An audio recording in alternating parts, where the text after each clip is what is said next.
Bobby Brink gets sent down, immediately starts lighting up the score sheet. Bill, I guess I want to ask you the question straight up. Was it the right decision to send him down? I mean, you see their record since they sent him down? No, listen, I know we always joke like, well, he wasn't getting the time. And it's like, well, they could just give it to him.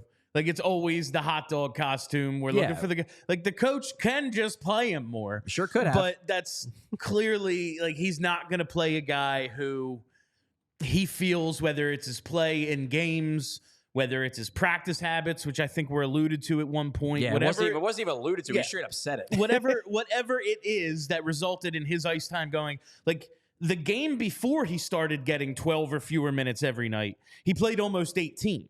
So whatever led to him getting a 6-minute-a-game reduction in ice time, that's a few shifts a period. We're not talking about like, oh, well, he's down to 15. Like, no.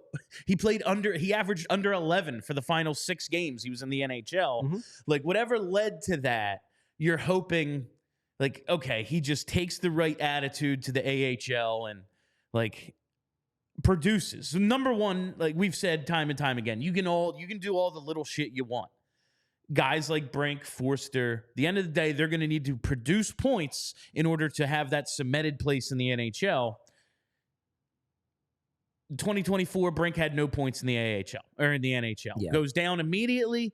He's producing points. Now, we heard last year while he was producing in the AHL, it was like, yeah, he's hurt. It doesn't look great, but like he's showing up on the score sheet because he's that good. I'm wondering if you kind of get into that a little with Bob in the interview. I'm looking forward to hearing what he had to say about Brink. But right move to send him down.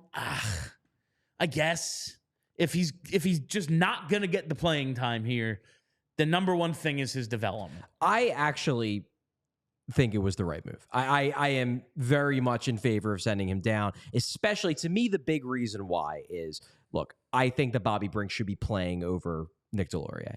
But it wasn't even really just that. Yeah. Now, it's the fact that they have so many defensemen. Like right now, there's just a roster lineup logjam basically ever since the Jamie Drysdale trade. And I don't have a problem with that. Like, hey, you're trying to get the best for Cutter Gauthier. You're in a weird situation. You have the chance to get a guy with top pair potential. Sure, get Jamie Drysdale now and figure it out down the road. But I do think that where Bobby Brink has fallen into is that, especially with Noah Cates coming back, especially with the fact that they're expecting Owen Tippett will be back from his injury after the All-Star break, like, if you're going to roll with 7 defensemen on a lot of these nights because you just have so many guys that need to play for various reasons, I don't know if Bobby Brink really does have a spot right now, especially given the fact that, look, for most of the first half of the season, John Tortorella had his, in case of emergency, bench Morgan Frost button. Morgan Frost, A, is playing very well. B, I think has earned himself. I think Torts has put that button in his desk. It's in a drawer. He can still break it out if he wants to. The glass has been rebuilt around it at least. Yes, exactly. There's not just a bunch of shattered glass from him slamming the thing. Like, Frost has earned himself a little leeway, and because of that, there's just fewer spots in the lineup for Bobby Brink. What I want to see Brink do, and so far he's been doing it, is just go down there and crush it. Because we talked about this over the summer, even leading into camp, that while Brink put up points in the second half of last season, he didn't look that great. He was still coming back from the hip surgery. He didn't look fully healthy. He racked up points because he's got great vision and he's a good playmaker, but he didn't look good. I want him to go down there and look good for 2 weeks, 3 weeks, however long it is. I think this logjam is going to resolve itself, whether it's going to be because a couple of guys get hurt or more likely it's going to be because they trade away some guys at the deadline. Once the logjam gets resolved, get Brink back up here. But in the short term, I don't have a problem at all with having him go down to the minors and tear it up for a few weeks, get his confidence back up, and then when you bring him back up, he's feeling like he can take on the world. Do you think the demotion was more based on maybe him hitting some sort of rookie wall? We talked about with that. We talked about that with Forster, maybe his play dipping a bit there with Brink. Do you think it was more that, or perhaps, as it was, like you said, not even alluded to, outright said, his practice habits, did he get maybe a little too comfortable? It's an interesting question. I don't want to speculate one way or the other because I don't want to be questioning the guy's character. My guess is that when John Tortorella talks about practice habits, I don't think he necessarily means, man, he's dogging it out there. He's not trying.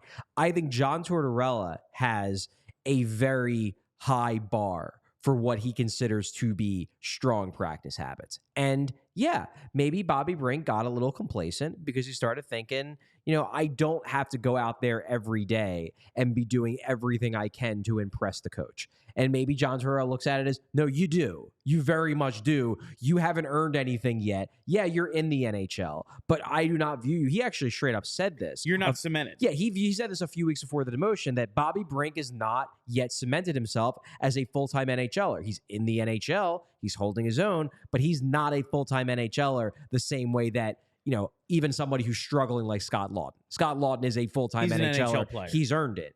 Bobby Brink, in Tortorella's mind, has not yet proven over a large sample size that he is an every night has to be there NHLer. And I think maybe they were hoping for him to start trying to show them he deserves it more. And maybe they just didn't quite see it. Like, look, we talked about in the past about how you have to show up to training camp in incredible shape to survive a Torts camp. That expectation holds the rest of the season.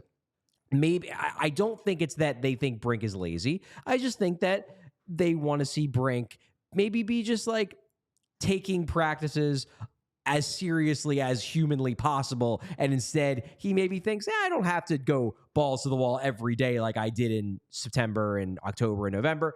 And they're like, nah, you do. When your bar is made the team because of an outstanding effort in preseason and training camp, that's why you're here. Like, yeah. And honestly, if it wasn't, well, Forster has to make it, and we can't have him make it without this dude who totally outplayed him throughout the preseason. Yeah. Like, Brink was here. It's felt like as a surprise to everyone, and almost like, well, we can't have Forster without him, and we really want Forster. So it was always seemed maybe a little precarious. Yeah. And then once it dipped, it was like time. But I'm looking forward to finding out what happens after some defensemen are traded, maybe.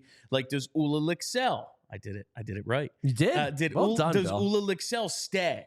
Like, is Brink the next guy up when there's an injury? Or is it going to be a Tuamala? Is it going to be someone else? Maybe a more established guy like a Cooper Marody, is just because, he's got a little bit of experience. But we'll see how it goes. What happens next is the most interesting thing to me. And obviously we have no answers on that because it's the future. We all silly like the mayor.